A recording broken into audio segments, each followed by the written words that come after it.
Okay, so let us put ourselves in the holy presence of the Lord in the name of the Father, Son, and Holy Spirit. Our Father in heaven, holy be thy name, thy kingdom come. Thy will be done on earth as it is in heaven. Give us this day our daily bread and forgive us in our sins as we forgive those who sin against us. Do not bring us to the test, but deliver us from evil. Amen. Father, Son, Holy Spirit. Amen. Again, good morning, class. So for today, we will discuss bond valuation. So technically, okay, we have discussed the different sources of funds, no? Before. Okay, we have the so-called financing activity of the firm. Okay, so there are three options. Number one, you can ask for a loan from a financial institution or a bank, and your entry will be debit cash, credit loans payable. Okay. And second will be through issuance of shares. Okay, so selling of equity security, your entry there will be debit cash. Okay, and then credit common stock if you are going to issue ordinary shares, no, at par value, and credit APIC, additional paid in capital, in excess of par. Okay. Now, we have here third option on how to finance the firm. You have issuance of debt security. Okay? Or also known as bonds. No? Itong mga bonds na ini-issue ng company or corporate bond, o kaya naman corporate note. Okay? But for our discussion, we will focus on bond valuation. So what will be our entry class, no? If we're going to issue bonds for purposes of financing? Debit cash, okay? Credit bonds payable at its face value, and credit premium on bonds payable if the said bonds, okay, were issued at a premium, okay? Or debit cash, okay, debit discount on bonds payable and credit bonds payable at face value if, again, the said bonds were issued at a discount. So either way, class, no, we have to value, okay, determine the valuation of the bond in order for you to sell, okay, or decide whether to sell, I should say, or issue the said bond, okay, at a premium or at a discount. Okay. Same with the investor. Okay, the investor should also value or determine the valuation of the bond in order to decide whether to purchase or invest, okay, in the said bond, which is a discounted bond or bond with a premium. Okay, so either way, no, ikaw ba ay corporate officer, okay? Ikaw ba ay board of director, CFO ng corporation, and are you going to decide whether to raise capital through bond issuance, okay? Or ikaw ba ay investor or bond holder na mag-i-invest pa lang, bibili pa lang ng bond? So either of the two, okay, kailangan pa ring alamin yung valuation ng bond so that you will be guided. Okay? So now, with respect to valuation of bond, okay, you have here our introduction. Okay? Companies primarily accumulate cash inflows through its earnings from operating and investing activities. However, these earnings may not be enough to fund other activities of the company.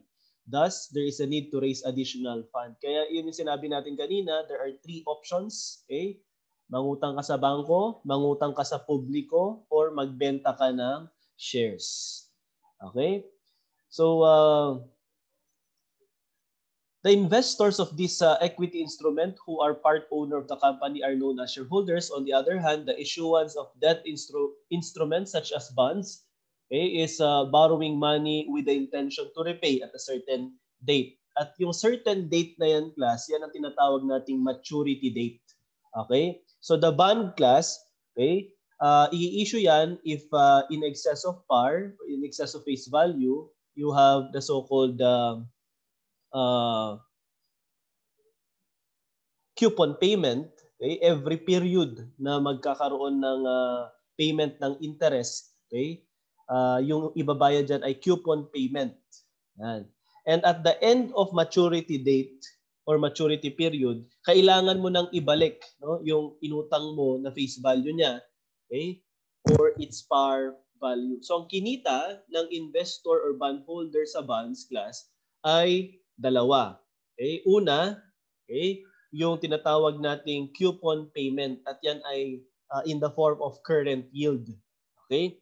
Second, kung sakali man na yung bondholder class ay hindi na niya mahintay yung maturity period, okay, at gusto niyang ibenta at higher price or higher value yung bond na hawak niya, okay, so hindi lang po stocks ang pwedeng ibenta class, no? Pwede rin namang bond, ibenta mo at higher price, okay?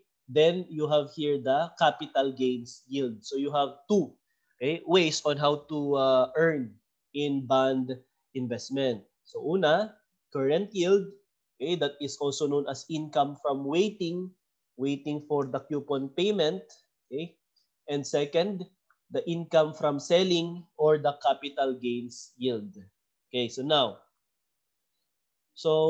we have here the different topics to consider: characteristics of bonds, valuation of bonds, okay, determine the difference between yield to maturity and yield to call, computation of required rate of return, and computation of expected total returns on the bond. Okay, so you have here characteristics of bonds. So una, na-discuss natin ang maturity date. Ito yun class, no? Maturity date. It is the date specified in the bond on which payment of face value is to be made by the issuer. Yan yung date class kung kailan ibabalik ng issuer/corporation yung face value or par value ng bond. Okay? So ibabalik yan. So kung nag-invest ka, ibig sabihin, ibabalik kung magkano yung ibinayad mo, okay, na face value, at ang kinita mo ay yung total na interest or coupon payment na natanggap mo as investor. Okay? Sir, bakit ba ibabalik ang face value? Dahil utang lang po yan ng issuer. Okay? As opposed in stock investment na walang ibabalik doon class, no? Kasi benta na yun eh, hindi na yun loan. It is already considered as sale. Next, you have face value. It is the amount borrowed by the issuer which is to be paid at maturity date. It is also known as the par value or maturity value. So, illustrations, okay? We assume that face value of the bond is 1,000. Okay? Note, however, that any other amount which is multiple of 1,000, such as 10,000 or 500,000 can be used. So, depende class dun sa issuer kung ano ang face value, okay, na gusto nilang i-apply. Okay? Now, after determining the face value, you have the coupon payment. Ayan yung sinabi ko class kanina, okay, that this is your monthly, yearly, quarterly, or semi-annually na payment, okay, or amount to be received, okay, by applying the coupon interest rate, okay, with the said face value. So pag minultiply mo ang CIR or nominal interest rate sa face value, mako-compute mo ang coupon payment. And this is the amount of interest payment fixed each year until maturity of the bond. So depende class kung sa bond certificate, okay, yearly yung payment niya, pwedeng semi-annual, quarterly, or monthly. Yan. It is calculated by simply multiplying the coupon interest rate to the face value of the bond. Sir, ano naman ang coupon interest rate? And what is the difference between this rate and the effective interest rate? Okay? So pag sinabi natin coupon interest rate plus, ito yung interest rate that is indicated or stated in the bond certificate. Kaya ang tawag din dito class ay stated interest rate. Okay?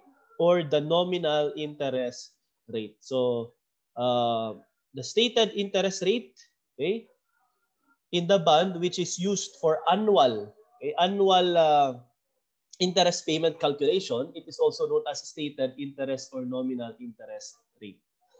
Example, okay. CBM Corporation issued a 20-year 1,000 bond with stated rate of 6% on January 31, 2012. Okay, the maturity date is January 31, 2032. So it's 20-year.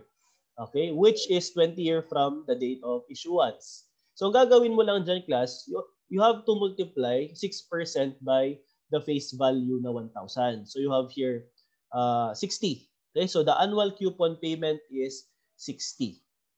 Ganun lang po, class, no? So every year mula January 31, 2013 hanggang 2032, magbabayad po si CBM Corporation ng 60, okay, pesos. Okay? Tapos on January 31, 2032 maturity date, ibabalik, okay, ni CBM yung 1,000 peso face value. Okay? So ang kinita mo na as investor or bondholder ay yung tinatawag nating coupon payment or the current yield. Okay, what are the other characteristics? Okay? So meron tayong tinatawag, class, na bond with call provision and bond with put provision. Sir, anong difference ng bond with call provision sa bond with put provision? If we're speaking here of call provision, this is additional agreement, no? Or a provision that grants, okay, the issuer the right to recall, the right to repurchase, okay, the right to buy back, okay, the said bond even prior to maturity. So kahit hindi pa dumarating or umaabot sa maturity period, class, okay, ay pwede nang bilhin, okay, pwede nang i-redeem, okay, ng issuer yung bond. And later, we will discuss kung bakit niya gagawin yon. But again, just to give you an idea, siyempre kung ikaw yung issuer, kung mas makakatipid ka at mas kikita ka kapag ka, okay, babawiin mo na yung bond ng mas maaga, gawin mo yon.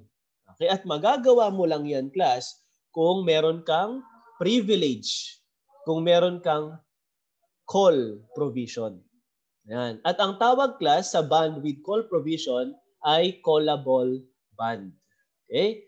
So again, it is a provision that gives the right or privilege to the issuer to redeem the bond at a certain call price. Okay? Prior to its maturity. This feature is normally attached to a corporate bond but not to a treasury bond. Okay? Bonds with call provision are referred to as callable bonds. These callable bonds may have provisions stating that the issuer may exercise the right to call the bond starting from the issue date, or the issuer may not call until 5 years after the issuance. Ang ibig sabihin nito, issuer may not call until 5 years after issuance. Okay? Yan yung tinatawag natin, class, na call protection period. Okay? So ibig sabihin, may bawal ka pang mag-exercise during that period ng call rights mo. Okay? Kung 5 years, 3 years, depende sa agreement. Kasi syempre, class, yung mga bondholder naman, ayaw naman nila, class, na agad-agad. Di ba? Kaka-invest pa lang nila tapos babawiin na ng issuer yon. Okay? So if you're going to check, class, meron bang call provision yung bond? Kung oo, kailan magsisimula? Yan. Kung magsisimula after 5 years, yung 5-year period from the issuance ay call protection period. Okay? So the bond which provides a deferred call contains call protection such as callable bond with provision B. Okay? So when to exercise its rights to call? Na. Bakit ba kasi magko-call or magre-redeem or magba-buyback itong corporate issuer ng bond? Okay? Then we have here, okay, a note that the issuer will call the bond provided that the right to call is already exercisable. Okay lang yon? Kung walang call protection period or kung nag-expire na ang call protection period. Okay? Such that the call protection of the bond expires. Moreover, the decline in the market interest rate which causes the value of the bond to appreciate will initiate the issuer to call the said bond. Class, kanina, na-discuss natin ang nominal interest rate or coupon interest rate. Okay? Ngayon, ano naman itong market interest rate? Okay? So pag sinabi nating market interest rate or the effective interest rate class, yan yung ginagamit natin in order to compute for the present value. Okay? And it will be applied to determine the value of the bond. So the lower or declining effective interest rate, it will provide a higher bond price. Kaya kapag bumabagsak ang market interest rate class, normally, ine-expect ng issuer na tataas yung kanyang presyo. At kung tataas ang kanyang presyo, then bago pa umakyat, i-exercise mo na yung right to redeem, right to repurchase. Okay? So in the event that the market interest rate significantly declines, it is more advantageous cost-wise for the issuer to call the old bonds and replace them by new bonds at a lower interest rate. Okay? So question, will investor demand higher interest rate?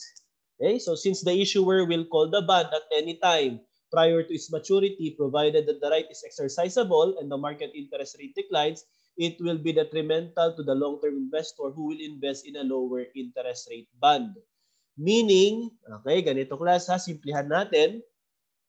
Kapag ang bond ay without call provision, ang pwedeng i-promise at i-indicate doon sa bond certificate ay probably 5% to 6% na interest. Okay, per year, per annum. Pero kapag may call provision, binibigyan ng karapatan or privilege yung issuer na bawiin yung bond even prior to maturity, then on the part of investor, hindi yan acceptable kung ang interest rate pa rin ay 5 to 6%. Diba? So if you are the investor, okay, you will definitely ask for a higher coupon payment. Kaya kapag kayong bond ay may call provision, okay, simplihan natin, sino ang may right or privilege? Issuer. Okay? So sino ang disadvantageous? Okay, ang situation? Okay? Yung investor. So para mag-balance yung privilege na ibinigay sa issuer, ay dapat tumanggap naman ng higher interest or coupon payment ang investor/bond holder. So, to summarize, okay, if the bond is with call provision, okay, the said bond with call provision will require higher coupon payment, higher interest rate. And, okay, so if we're going to read this in contrast with the non-callable bond, okay, there is no risk of early redemption of bonds. Thus, bondholder may retain the bond until it matures. Because of the higher risk to be borne by the investor in callable bond than in non-callable bond, the investor in the former bond will demand a higher interest rate. Yan po yung callable bond. In addition to call premium that in the latter bond. Okay, done in the latter bond. So yan. And another characteristic class, kung ang bond with the call provision ay nagbibigay ng right, no, sa issuer, ito naman, bond with put provision ay nagbibigay naman ng rights, okay, or privilege sa bond holder. Ibig sabihin, kabaliktaran lang niya ito class, okay? Yung bond holder naman ang merong karapatan na magbalik, no, magsauli, okay? Piliting bilhin ng issuer yung bond even prior to maturity. So yan yung tinatawag nating putback. Okay, putback, ibalik mo. It is a provision that gives right or privilege to the bondholder to put back or require the issuer to repurchase the said bond at a certain put price. So kapag bond with callable provision, meron tayong tinatawag na call price. At kapag bond with the put provision, meron naman tayong tinatawag na put price. Okay? So, ayan. When to exercise its rights to put back. So, the bondholder will require the issuer to repurchase the bond prior to its maturity, provided that the right to put back is already exercisable. So, kagaya ng bond with call provision class, meron din tayong tinatawag na protection period. Diba? So, kung hindi pa exercisable, hindi mo pa pwedeng ipa-repurchase doon sa issuer yung bond na hawak mo. Yan. Second, okay, sa bond with call provision, sabi natin kanina, the issuer will exercise its right or privilege to repurchase when the market interest rate declines. Diba? Kasi ina-anticipate na tataas ang bond price. Dito naman, class, okay, baliktad. Sabi dito, moreover, the rise in the market interest rate which causes the value of the bond to decline will initiate the bondholder to put back the said bond. So, ibig sabihin, itong mga bondholder naman, class, ina-anticipate na kapag ka may put provision at pabagsak, rather pataas, I should say, pataas ang market interest rate, ina-expect niya na babagsak ang presyo. So, bago pa bumagsak ang bond price, ipabenta na natin or ipa-repurchase na natin sa issuer para ibalik na niya yung kanyang investment. At ang ibabayad ng issuer sa investor ay ang tinatawag nating put price. So, you have to determine, class, okay, just to give you an overview, in order for you to decide correctly, no, whether to put back, i-exercise ko na ba ang privilege ko to put back or hindi, dapat alam mo kung paano mag-compute ng bond price kapag nagbabago ang market rate. Tapos, i-compare mo doon sa ipina-promise sa yung presyo kapag ka ipo-put back mo. So, if the market price, okay, or the bond price after the decline in the interest rate, okay, or rather rise in the interest rate is lower than the put price, then i-exercise mo yung put provision mo. Kasi babayaran ka ng mas mataas. Okay, so ganun lang po. But if the bond price is still higher than the put price, wag mong i-exercise, malulugi ka doon. Babayaran ka lang ng mas mababa kung ganun. Okay? So, ayan. Another feature, class, okay, ay ang tinatawag nating bond issued with convertible features. Okay? So, this gives the bondholder the right or option to convert the bond into number of shares of common stock at a predetermined price. So, pwede pala siyang gawing equity security. Yan. The bondholder do not have to pay cash in order to exercise their option. Rather, they have to exchange the bonds for a certain number of stocks. Okay, so isusurrender mo yung bond, papalitan naman ng issuer yung bond na yan ng equity security. Okay?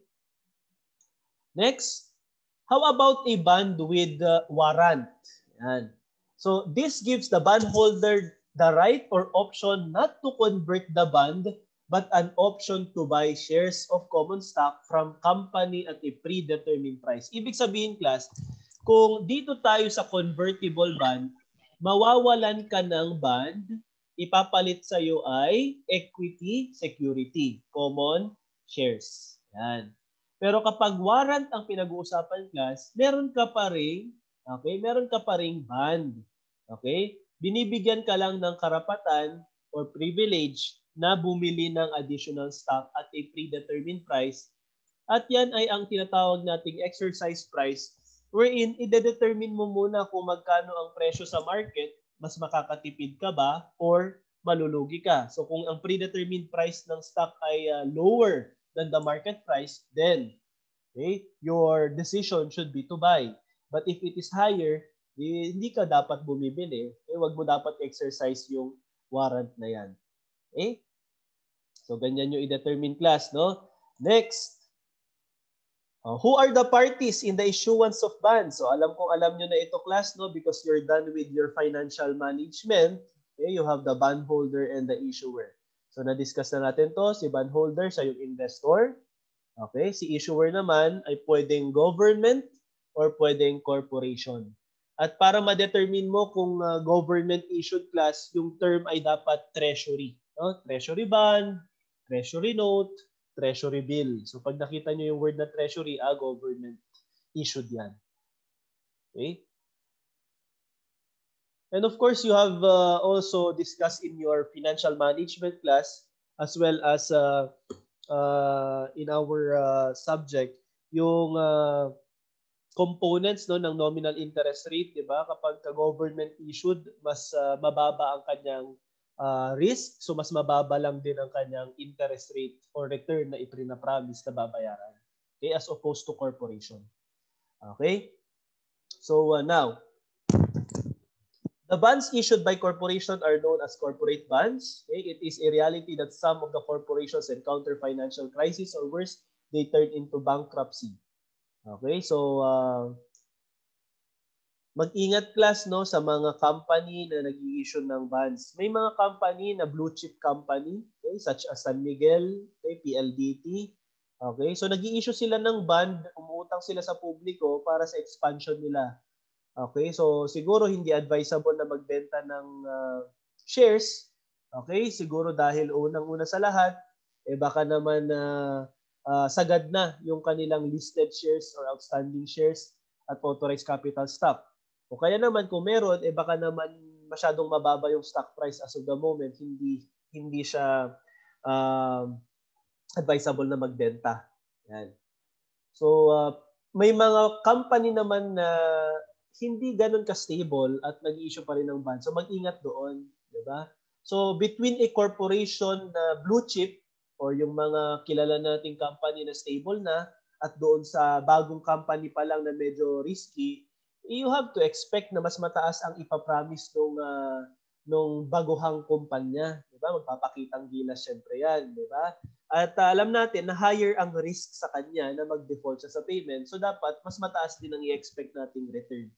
Otherwise, kung pantay lang sila ng ipapromise na interest sa bond na i-issue nilang dalawa, doon ka na sa mas stable. Doon ka na sa mas confident ka na mababayaran ka. Diba? Okay.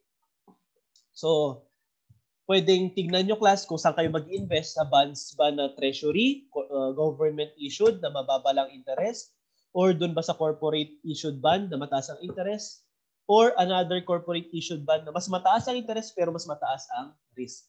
Yan. So, either way, you have to determine how to value the bond. Okay? So, ito yung class, no? Default risk. Okay? It is the risk that the issuer may not pay its obligation. Okay? And then you have default premium, the additional yield, okay, that the investor or bond require due to credit or default risk is embedded in such bond. Okay. So, valuation of bonds. Okay. There are 4 factors affecting the valuation of bonds. These are coupon interest rate, the discount rate, maturity or call and face value of the bond. So, let's proceed. No? Magbigay tayo ng example. So, you have here non-zero coupon bond. Okay, so the value of this bond is equal to its present values of cash flows from interest or coupon payment and cash flow from terminal or face value. Okay, so this is the equation. Coupon payment over 1 plus discount rate 3:1. Coupon payment plus 1 divided by 1 plus discount rate 3:2 and so on until maturity. FV is the face value. Okay? So, alternatively, pwedeng ganito. Diba?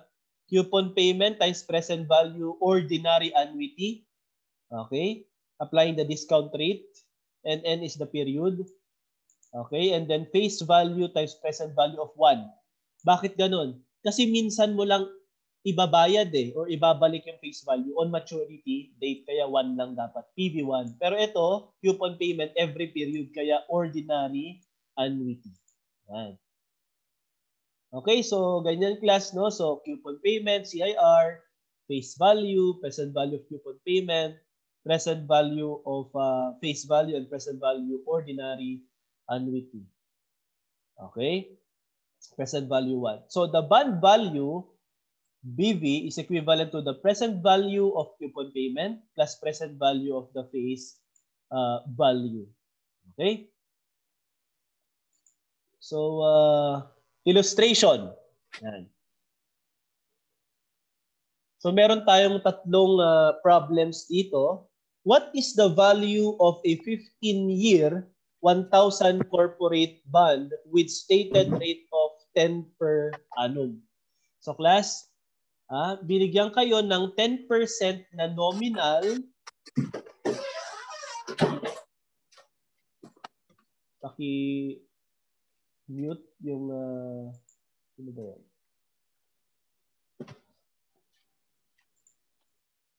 Okay.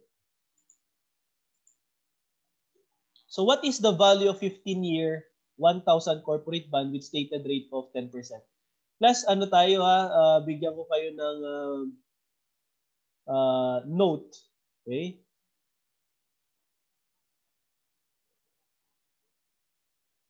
Meron ba tayong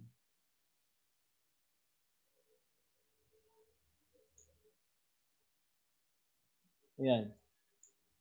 If the nominal interest rate class is equal, okay, to effective interest rate, okay, so this is at par, okay, at face value or par. Ayan. Hirap Ayan. Okay.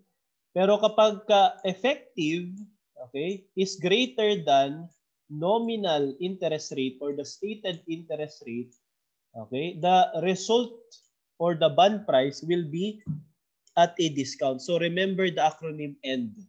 Okay, END. Yan. But if the nominal, okay, interest rate is greater than effective interest rate, okay, binaliktad natin ngayon, okay, the result or the bond price will be at P, premium. So example, para bago natin ituloy, okay? Say for example, class, bond yield ay 10%. So kung 10 ito at 10 din yon, okay, i-expect mo na dapat ang presyo ng letter A ay at par and the par value is 1,000. Okay? Ito namang letter B, the bond with similar quality yield 8%. So the effective interest rate is 8%, but the nominal is 10, so NEP, NEP. So sa letter B, dapat ang presyo ng bond is higher than 1,000. Premium dapat yan. Okay? But for letter C, the bond with similar quality, the effective is 12%. So effective is 12, greater than 10 na nominal. Dapat sa letter C, ang result ng bond naman natin, ang price na ay D, discounted naman. Okay, so let us illustrate. Paano ba tanggalin ito? Erase. Erase muna natin. Okay.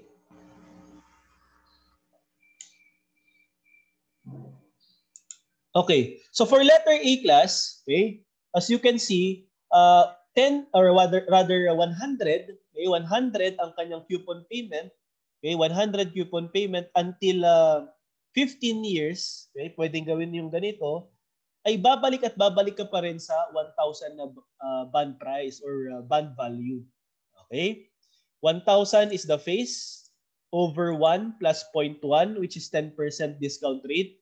Okay? Raised to 15. Or alternatively, pwede kayong mag-present value factor. So present value of 1 which is 1.1 divide equals ka sa 15, you will be computing for 0.2633. Okay? Then multiply it by 1,000. Okay? And then you have here present value of ordinary annuity, A minus 1, divide it by 0.1, okay, multiply it by 100, you have 736.67. So pag in-add mo yan, you have 1,000. Okay? So at face, so ano yung analysis natin? If the discount rate is equal to the stated rate, the market value of the bond amounts to 1,000, which is equal to the face or par value. The amount to be paid by the investor is equal to the face or par value. So yun yung babayaran niya sa'yo, ikaw yung issuer, and the bond is issued at par. Okay, sir, edi ano yung kinita naman ng investor? Kung magbabayad siya ng 1,000, ibabalik naman sa kanya pala 1,000 din. O ang kinita niya, class, ay for 15 years, okay, tumatanggap siya ng 100. Di ba? 100. Nasaan yun? Ito yun. 10% of 1,000. So meron siyang 1,500 na kinita in 15 years. Pero syempre, class, we're speaking here of 1,000 bond, no? Pero kung bibili ka naman, hindi lang naman siguro isang bond lang ang bibilhin mo. Okay? So ayan. On the other hand, sa scenario B, if the bond yields at 8%, ano ang assumption natin kanina? So kung 8% yan, the nominal is greater than effective. So yung bond price dapat ay at a premium. Okay, so ito yung formula natin. Okay, 100 sa numerator, 1,000 dun sa last year. Divide it by 1.08. So hindi na po ito 10, 8% na, raised to 1, raised to 2, and so on until raised to 15. At kung masosolve din yung class using this formula, you have 1,171.19. It shows na mas mataas po ang kanyang value as opposed doon sa 1,000 na face. Alternatively, pwedeng present value. Ito na po yung sa calculator class, no? Present value ordinary annuity times coupon payment and present value of 1 times face value. So coupon payment is 10% of 1,000, that's 100. Okay, and then the present value is 8.55948. And then face value, 1,000 times present value of 1. Bakit po 1? Kasi minsan ka lang magbabayad, ibabalik mo on maturity date, so times 0.31524. So you have 855.95 plus 315.24. And the bond value class is 1,171.19. So tama class, di ba? Na mas mataas po ang bond price ngayon as opposed to the face value because it is at a premium. Okay? Because the nominal is higher than effective. Okay? So anong analysis natin? If the discount rate is lower than the stated rate, the market value of the bond amounts to 1,171.19, which is above face or par value. The amount to be paid by the investor is higher than face. So mas mataas ang babayaran class ng bondholder. Okay? So at a premium siya and the bond is issued at a premium. So the difference between the market value of the bond and face value is called the premium. Ang tanong, magkano kikitain niya dyan? O syempre, coupon payment, current yield. Another option para kumita siya dyan, kung ayaw na niyang hintayin yung 15 years na yan, pwedeng on the 3rd year, 5th year, or 10th year, pwede niyang ibenta at a higher price. At ayan ang tinatawag nating capital gains yield. And then last scenario, okay, if the bond yield at 12% rate and the stated rate is 10%, so you have to expect a discounted bond. Okay? Because again, the effective is greater than nominal. At kung mapapansin ninyo class, ang bond value na na-compute natin ay 863.78. So it is at a discount. Alternatively, okay, so present value of the coupon payment, ordinary annuity, and present value 1 of the face value. Coupon payment again is 10% of 1,000, hindi nagbabago, 100 pa rin. And present value ordinary annuity, that's 1.12 divide equals ka ng 15. Okay? You will be computing 0.18269 minus 1, okay, divided by 0.12 to compute 6.81086. Okay, and this present value ordinary annuity will be multiplied by the coupon payment, and the present value of 1 will be multiplied by the face value. So to compute, 863.78. Class, ganyan po tayo mag-value ng bond. Okay, and I suppose naalala ninyo sa financial management ninyo na topic yan, class. No? This is a sort of review. Okay, and we have here our analysis. If the discount rate is higher than the stated rate, the market value of the bond amounts to 863, which is below the face or par value. Okay, the amount to be paid by the investor is lower than the face or par value, and the bond is a discounted bond. Okay? So, magkano babayaran? Mas mura. Okay? Mas konti lang yung babayaran at ang kikitain ay 10% of 1,000 pa rin. So, 1,500 pa rin ang kinita niya. Aside from that, pwede kang kumita based on selling. So, you have capital gains yield. In short class, pwedeng maghanap kayo ng bond na discounted, mura. Diba? Doon kayo bumili. Yan, yun yung bilhin ninyo. Pero pwede rin namang premium basta yung bond na yan ay in-issue ng corporation or company na confident ka na mababayaran ka. Okay, so ganyan po ang pag-value ng bond, okay, which is non-zero coupon bond. While a zero coupon bond, this is a bond that has no coupon interest payment, okay, but are usually sold below its face value. So ibig sabihin, class, wala kang ine-expect na coupon payment every period. Ibabalik lang sa'yo, class, on its maturity period yung face value. So do not expect na premium yung bond na ito. Walang mag-i-invest kapag ganun. Diba? So, in short, class, okay, ganito lang po siya i-compute. It is the present value of the face value. That's the bond value of non-zero coupon bond. Illustrative problem. Okay, Blueberry Corporation issued a zero coupon bond with 15-year until maturity and 1,000 face value. Determine the value of the bond if the discount rate, required rate of return are as follows. So 8 and 9. So case A, if the discount rate is 8%, so 1,000 over 1, okay, plus 0.08 raised to 15, and that's 315. Alternatively, you can use the present value 1, which is 1.08 divide equals ka ng 15, and that will be 3.31524 times 1,000. Okay, so 315 plus ang babayaran mo. And then after 15 years class, ibabalik sa'yo 1,000. So kumita ka nung difference nung band na yan. Okay, that's approximately 684.76. If 9% naman class, kung mapapansin nyo, tumaas ang kanyang effective. Di ba? So yun yung sinasabi ko class, habang tumataas ang effective, bumababa ang presyo. Pag bumabagsak ang effective, tumataas ang presyo. So kanina 315, ngayon class, pansinin niyo nung nag 9% na, naging 274.54. Okay, so wala kang tatanggapin class, coupon payment every year, pero at the end of its maturity period, ibabalik sa iyo yung 1,000, kumita ka ng difference of approximately 725, 0.46. Okay, so ayan class, no? Ito yung note natin. Okay?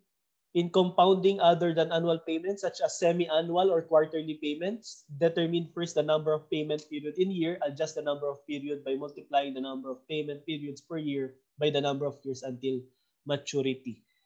Okay? So, kunyari, semi-annual, di yung number of years, i-times 2 natin. Diba? So, ganun. If the bond issued sells at 100, this means that the selling price of the bond or value of the bond is 100% of the par value, thus issued at par. However, if the bond is selling at 90, this means that the value of the bond is 90% of the par, thus issued at a discount. While selling at 110 means that the value of the bond is 110% of its par. Kasi ganito class, no? May mga problem na hindi ibibigay sa inyo yung percentage na effective interest nor nominal. Ibibigay sa inyo ganito. Bond sells at 100. Bond sells at 50, rather 90. Bond sells at 110. Okay, so again, to summarize, kapag sinabing sells at 100 at par, sells at 90, so 90% ng face, so discounted. Sells at 110, sells at 150, sells at 200. Okay, yan naman ay at premium. Okay, so for today, we're done with our lecture with regard to the computation of value of the bonds, okay, at a premium, discount, or face, as well as the as well as the zero coupon bond. So for next meeting, which is tomorrow, we will proceed to the computation of the required rate of return of the said bond, as well as the bond with call provision. So I would like you class to view, okay, the uploaded lecture on corporate valuation model. Okay, kaka-upload ko lang din kanina after our class for today. Okay, so thank you for attending the class. Okay, goodbye class. Thank you po, sir. Thank you, sir. Thank you po, sir. Sir. Sir.